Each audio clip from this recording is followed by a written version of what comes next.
The full SEC schedule is out for 2025 with slated times. Who benefits most from those slated and set times? Locked On SEC starts right now. You are Locked On SEC, your daily podcast on the Southeastern Conference. Part of the Locked On Podcast Network, your team every day. And what's up, everybody? Welcome into Locked On SEC. It's great to have you guys along. I'm Chris Gordy. Thanks for making Locked On SEC your first listen every day. Shout out to our everydayers. We're free and available wherever you get your podcasts and on YouTube, part of Locked On Podcast Network, covering your team every day. Today's episode is brought to you by Game Time. Download the Game Time app today, create an account, use our code LOCKEDONCollege, and get $20 off your first purchase. All right, let's dive into it because the SEC had their schedule release yesterday, and for those of you who follow this, I mean, I really like that they do this. It's not the biggest deal. You already knew your opponents. You were playing on what dates. And in fact, a couple weeks ago, they even announced slated times for all the big rivalry games, really, and even for the first couple of weeks. So there was really only a few more gaps to fill in. And basically what they did was they gave you the, either the set time for some games or a slated time. And here's basically what it is. If they said it's an early game, it's going to be a game between 12 and 1 Eastern. So if you're in the central time zone, that's that early 11 a.m. or noon game. So early means in that time slot. Afternoon means, either 3:30 to 4:30 Eastern, somewhere in there. A night game, obviously it would be a night game, 6 to 8 Eastern. And then your flex means it's either going to be an afternoon or a night game. So the good news with that is, we think of this in context of, for years, remember, it was like, if you got the 2:30 Central, 3:30 Eastern game on CBS, that's the big one. I mean, you're the slated game, but so many programs like to have the night games. And, go look at the data. I mean, the majority of the upsets that happened in the SEC last year were night games. If you had a night game against an opponent, you know how rocking that atmosphere can get and become a nightmare for your opponent. So to me, this is just me speaking, I prefer a night game for, X team, whatever team you're a fan of. I think night game environments are the best. An 11 a.m. game in Starkville is not the same as a night game in Starkville when all the cowbells are clanging and going nuts. Same thing in Death Valley. LSU celebrates. It is now nighttime in Death Valley. I think Alabama last year benefited from, their atmosphere is way bigger at night. They beat Georgia last year. It's a night game. Same thing. Home games at Georgia, I think, are different. It's a more rocking atmosphere. A couple things, we can get into the specifics of it, but when you have all day to tailgate, people are more liquored up. They're more ready to go for a night game. Their crowd's just more louder and rocking. So keep that in mind as we run through these. I know I'm going to repeat myself a lot, but there's a lot of games I thought, could have benefited the home team more had it been a night game. But also think about this from a road game, perspective. If you're going on the road, you would much rather play an 11 a.m. game at Arkansas as opposed to a night game. So, think of it in that context. So without further ado, let's run through the slates of the games. So we'll start with Alabama. First thing that kind of jumped out to me, that night game at Georgia is going to be tough. The good news is it's early in the season, much like the game against Georgia was last year. You got them early in the year. In your house last year was a monster resume win for Kalen DeBoer early in the year. This one, you got to go on the road, but you get 3 tune-ups. You're on the road week 1 against Florida State, who, will be an improved Florida State, but shouldn't be a problem for Alabama. But that one's an afternoon game. You get the night game against UL Monroe, and then you get the night game or the home game in the early morning against Wisconsin in week 3. We already knew that one, and then that gets you ready for the road game at night against Georgia. But Bama's other tough games versus Tennessee, at South Carolina, versus Oklahoma, and at Auburn, they're all flex games. So, again, playing at Jordan-Hare, you'd rather play in the afternoon, I would think, rather than a night game. At Carolina and at Auburn are going to be tough road environments if they're at night. That could be a difference between a win and a loss.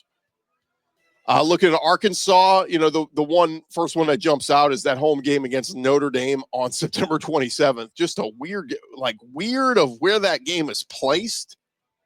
Like, Ole Miss will have played 4 games already. I'm sorry, Arkansas will have played 4 games already on the season before they get Notre Dame at home. In fact, they'll play an SEC game at Ole Miss and then a non-con game at Memphis on September 20th before they come home for Notre Dame. But an 11 a.m. Central game against Notre Dame, that one to me just jumps out as, you wish that had been a night game. I think back to Arkansas, a couple years back when Sam Pittman, they beat Texas at home.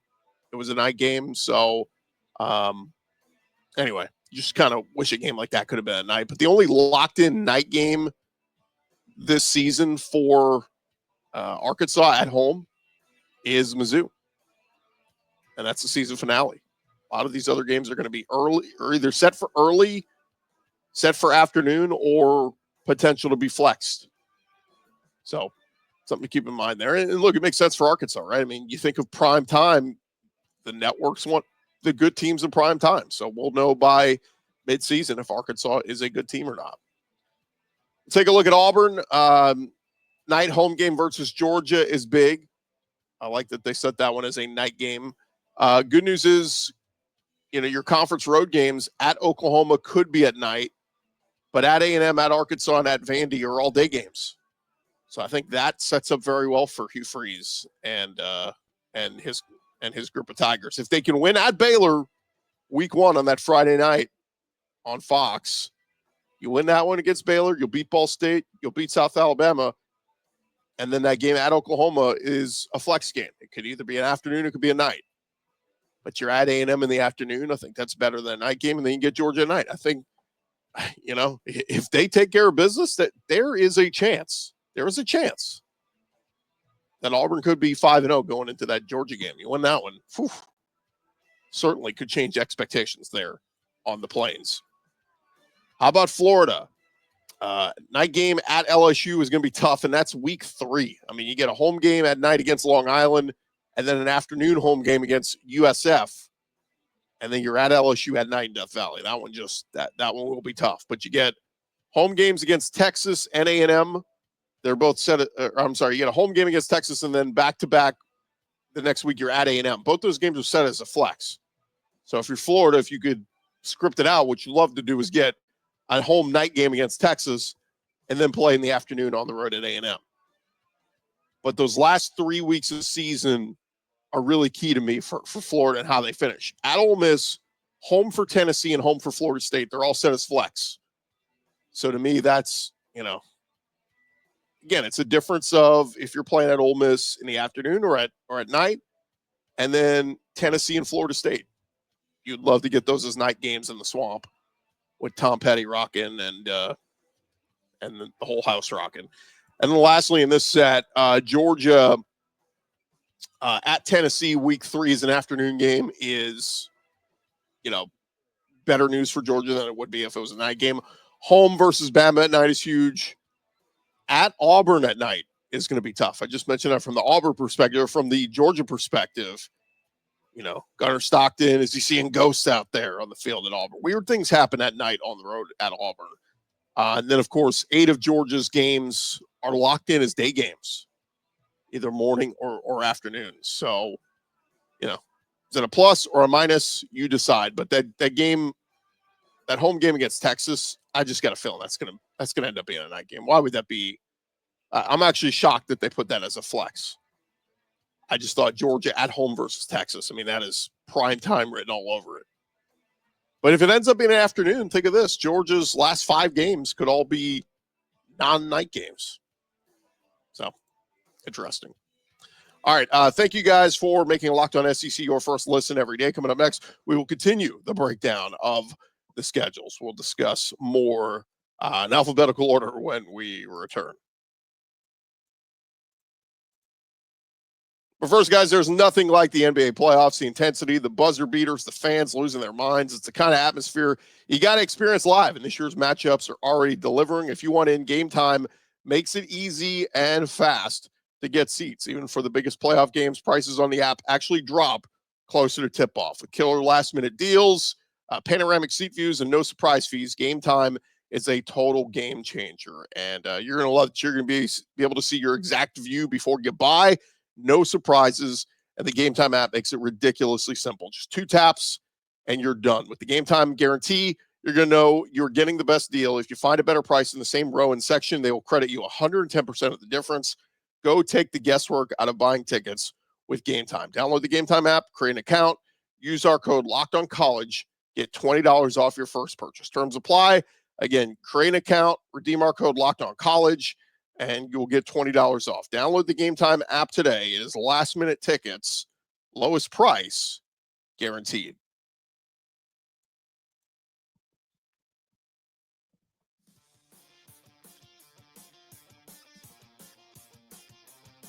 All right, rolling along here, Locked On SEC, part of the Locked On Podcast Network, covering your team every day. And we're breaking down the SEC schedules that are set, either your set game time or a window of whether you will be playing an afternoon or night game. They call it a flex. And to me, that's better than as we used to always call it, the Bourbon and Cheerios game, that 11 a.m. Central time that used to be reserved for the Lincoln Financial, Jefferson Pilot games. Everybody hates those game times. It used to always felt like every time you were playing Vandy, you got stuck with that game time. But let's dive back into it. We're running down in alphabetical order. So we continue as we stop off in Lexington, Kentucky. They look at their schedule. Getting Texas at home in a night game is big, big, big. That is going to be one that I know a lot of Texas fans are going to want to travel to, because in the middle of October, oh man, the weather's starting to get cool in Lexington. You can go hit the Bourbon Trail. Not sure if Keeneland's open at that point, right? So that's a good road trip for any of our Longhorn fans out there. But for Kentucky, I don't know if they're going to be any good this year, but Texas is one of your toughest opponents on the schedule. You get that as a night game at Kroger Field. That is a big one. Same thing for the night game against Tennessee the next week. When you look at, from October 18th to October 25th, back-to-back night games at Kroger Field against Texas and Tennessee. Arguably your toughest stretch right there. But at Georgia on October 4th, it's an early game set for noon Eastern, so that bodes well. Maybe a little bit tad easier for Kentucky. But the game at South Carolina on September 27th is a flex. The home game against Florida is a flex. And then, of course, you got to finish the season at Vandy and at Louisville. Both those games are TBA, but it looks like Vandy is going to be an afternoon game. So, again, this is the year. Can Mark Stoops, what he did through the portal and rebuilding this roster, can they rebound? They're going to have to if he wants to continue being the coach there at Kentucky. How about LSU? What stands out to me immediately, the Tigers only have one set day game at home, and that is against Arkansas on November 15th. So there's a chance if the games against South Carolina and A&M are at night, there's a chance that could mean six of LSU's 7 home games are all at night, and they go absolutely nutso for that in Baton Rouge. So, your road game at OU is a flex. That's seemingly tough. At Bama at night is absolutely tough. But at Ole Miss is a flex. That could be afternoon or night. So, but all things considered, I think that's a navigatable schedule for LSU. And, when they play at home in Death Valley, they want those games at night. All right, how about Ole Miss? First thing that jumps out to me on October 11th, they're playing home against Washington State. That one is set for an 11:45 a.m. game. So that's a weird one early. But the other one, the Egg Bowl on Friday, November 28th, I think that would have already been announced, but it still feels weird to me. At 11 a.m., we're going to play the Egg Bowl. Just feel like the Egg Bowl should always be an afternoon or night game. Home against Arkansas week 3 will be at night, so that, the Ole Miss Arkansas game has had so many years where it's been so highly entertaining. Home against LSU, that could be afternoon or night. At Georgia is either afternoon or night. You would hope for an afternoon game there. They want to pay you back for last year. At OU is early, and home against South Carolina and Florida could be afternoon or night. So, look, Ole Miss locked into 4 early games. That's home for Washington State, at Oklahoma, home versus Citadel, and at Mississippi State. I don't know why Ole Miss just always seems to get the raw deal on those 11 a.m. games, but we'll see if they end up with any more of those. But it feels like that they should only get 4 of those this year. Mississippi State, look at their schedule. They get their fair share of 11 a.m. games this year. 3 definitively locked in at 11 a.m. Home versus Georgia is early. You kind of wish that could have been a night game for the clang of cowbells. You are locked into road night games at Mizzou and at Texas A&M. So the road for Jeff Lebby going to be tough as it was again last year. Mizzou, they get 11 a.m. home game against Bama and then an 11 a.m. road game at OU. So there's a little bit of a trade-off there. You know, like I said, you wish, big game against Bama, you wish that could be later at night, but at least you don't have to go on the road at Oklahoma at night. And all their other big games are flex. Home versus South Carolina, at Auburn, at Vandy, and home for A&M. Can Eli Drinkwitz get back to a 9-10 win season? I think it's not the worst schedule.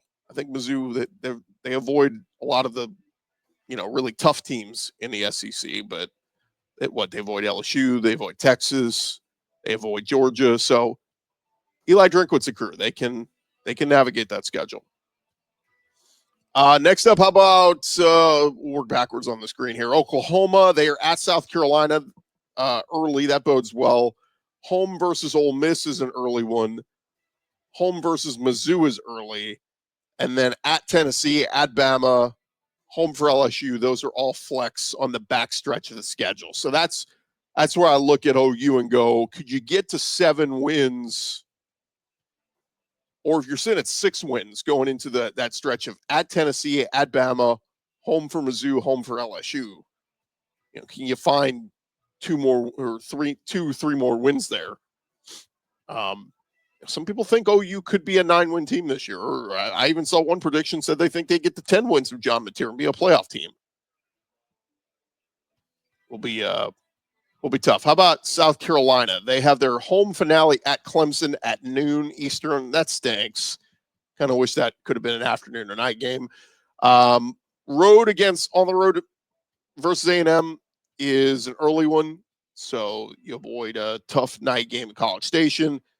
And then at Mizzou, at LSU, home versus Bama, at Ole Miss, and at A&M are all flex.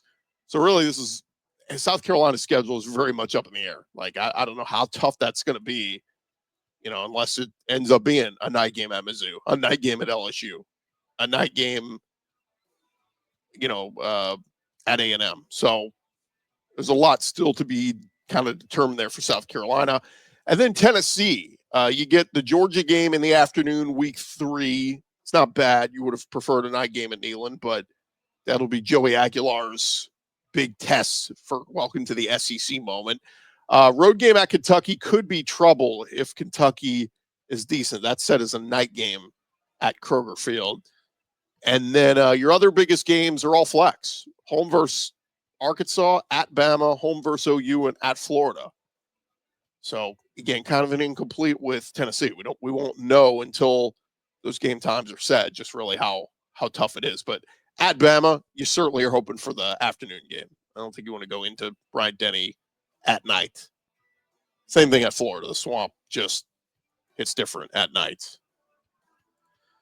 All right, that is the next stretch of games. So we'll return here on Locked On SEC. We'll hit on the last 3, Vandy, Texas, and Texas A&M. We'll bring you those here and take a look at their schedule in just a second.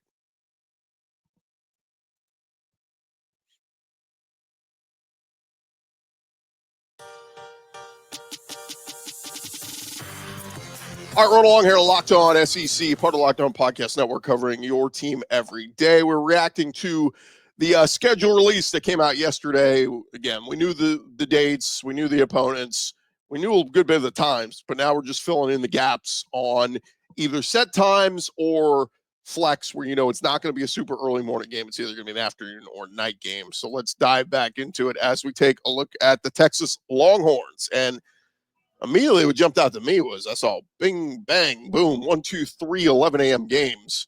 Obviously, they opened with Ohio State on the road, the reigning national champs, week 1.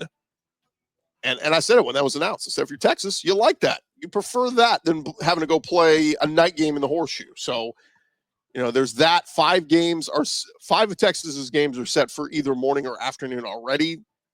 They will get A&M in the season finale at home at night. So, that makes sense. You had to go play in College Station at night last year.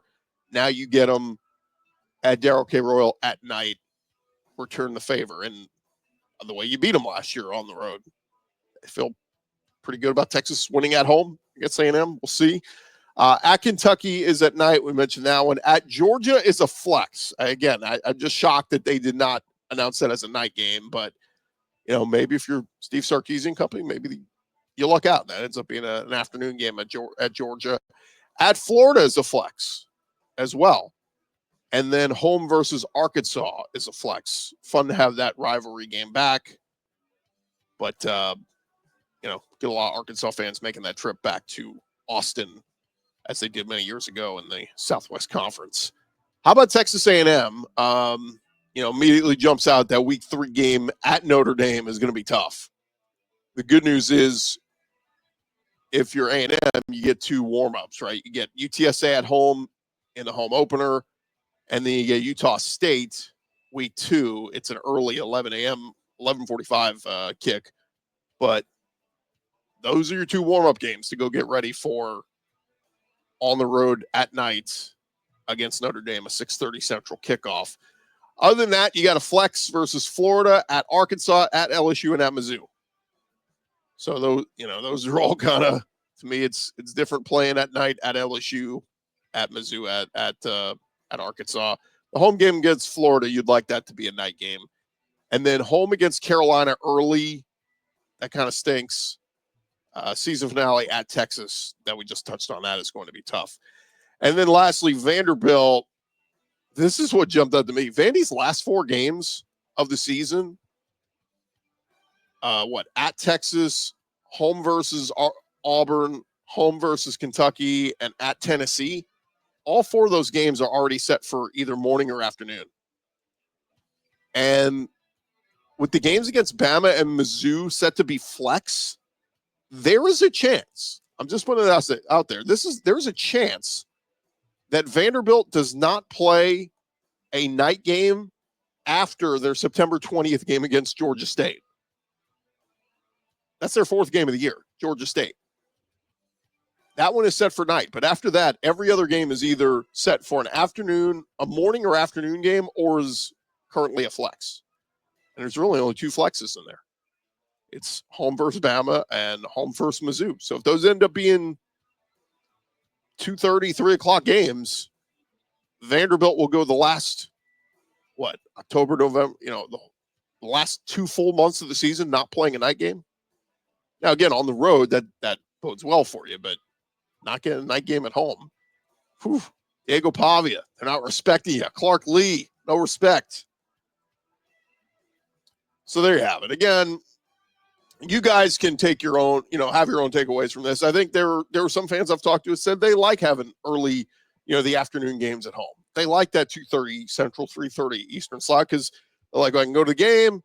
Hopefully my team wins, and I can go home and watch whatever big night game it is. So I get it. Some people like that. I'm just me. I'm the guy that likes to be at the tailgate all day long, watching all the morning games, the afternoon games on TV, and then you go into the stadium for the night game, and that's the finale of the day. But let me know what you guys think. If you are watching on YouTube and want to jump in the comments and tell me what you think of your team's schedule. Do you like how it sets up? Again, the flex really still does leave a lot up in the air, but at least at minimum, it tells you we're not having a Bourbon and Cheerios game where we got to get up super early and go, and go that route, because those games suck. I mean, they just do. And particularly in September when it's still hot as Hades outside. It's like 150 degrees. Like, you do not want those early games. Again, the 2:30 games stink too, but at least by the third quarter, the sun is starting to kind of fall behind the building and not as bad. All right, before we get out of here, did want to give a little tribute. This was announced just the other day that Lee Corso is College GameDay officially announced their location for week 1 of the 2025 season. They will be on hand in Columbus, Ohio, as the Ohio State Buckeyes host the Texas Longhorns. to kick off the first full Saturday of the year. It was previously announced week 1 will be the final show for Lee Corso. So that means he will finish off his legendary broadcasting career in a full circle moment. His first ever headgear pick took place in Columbus on October 5th, 1996. So as he calls it a career, it'll end in the exact same place. Now, some had speculated maybe game day could go to Tallahassee for Florida State versus Alabama, as Corso is a Florida State alum, played there in the 1950s. But instead, they're going for the top 5 matchup, and I think it's the right one. I had somebody say, well, they could have went to Tallahassee, and somebody else said, well, why would they go there? That game's going to stink. Florida State was just coming off a 2-10 season. And this other guy argued, the game doesn't matter. It doesn't matter if the game's a blowout because they're not there for the game. They're there for the lead up to the game and all the hype and everything leading up to it. But once the game plays out, if it's a blowout or not, game day, that doesn't matter to them. So it remains to be seen who Corso will pick. You got to wonder if he will go with the home Buckeyes and put the Brutus head on. But fitting into Corso's career as he will head off into retirement, and 89 years old, had announced plans to step away from the show. But Kirk Herbstreit shared his reaction to the news. Loves that he'll get to be with his longtime partner, broadcast partner. And let's be honest, that desk was getting pretty full. I know they had kind of given David Pollock the boot, but you got Pat McAfee there. You got Nick Saban there. It's getting crowded on that desk. All right, thank you guys for making Locked On SEC your first listen every day. I want to remind you, you can check out Brian Smith with the Portal Show for your second listen. Keep up to date with all the latest movings in the portal and recruiting. I'm Chris Gordy. This has been Locked On SEC. You guys have a great day. Recruiting show tomorrow. You don't want to miss that right here on Locked On SEC.